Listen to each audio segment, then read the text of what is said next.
Hogwarts Legacy was a contender for Game of the Year before it even released. It's not gonna win, but it's a solid game. After going through the very intricate character design screen, the game jumps straight into action. Within the first half hour, you'll find out that you're actually the chosen one.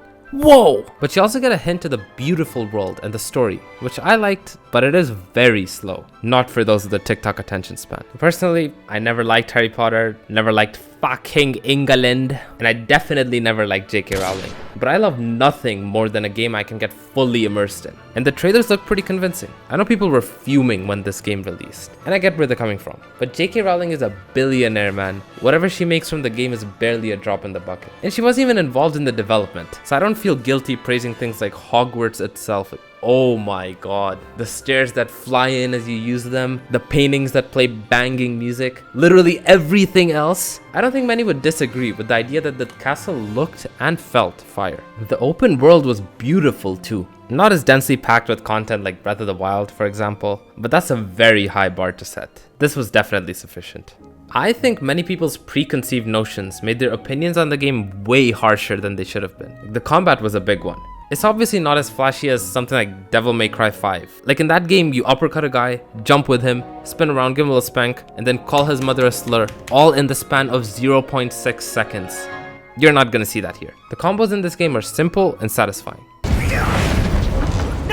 So I liked it, but yeah, nothing crazy, but nothing horrible either. Let me be clear though, my overall experience was good, not amazing. I obviously have a few random nitpicks like some awkwardly long staircases, or the weird texture glitches, or the boring ass Merlin trials, or the trailing mission. Okay, I have a lot of nitpicks. But looking at the bigger picture, the game was seriously lacking in the cinematics department, which is ironic considering it's based on a movie franchise. 90% of the dialogue scenes are just the same two shots being used over and over again. And the robotic nature of the conversations didn't help either. I can't see much emotion or movement, just two idle characters in a staring contest. Maybe I'm just a film geek, or maybe the motion capture cutscenes in God of War spoiled me, but I expected better.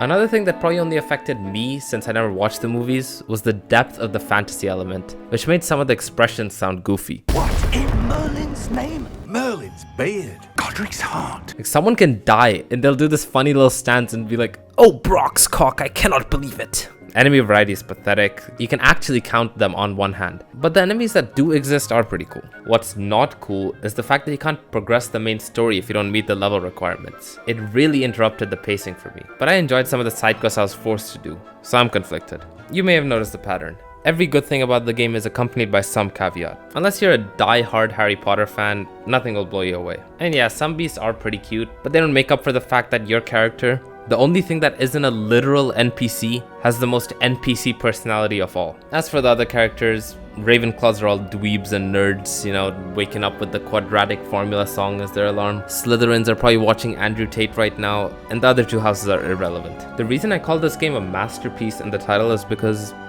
honestly, I just thought it sounded nice in the title. I don't like the game that much, but I do feel the game is kind of forgettable. The insane hype was all thanks to the popularity of the franchise. And while the game definitely delivered on the expectations, I didn't really feel like any risks were taken. The dungeons were great, the story was great. And with the PS5 controller, you could feel each individual heartbeat when your health was low. People were saying haptic feedback is just some futuristic mumbo jumbo that won't make a difference. They were wrong. But everything else just felt like a solid variation of something I've already experienced in other games. This doesn't take away from the fact that the game was good, but if in 10 years someone tells me Hogwarts Legacy was the game of the decade, I'll spin them around, give them a little spank, and call their mother a slur. If you like that video, you'll probably like this one too. See you there.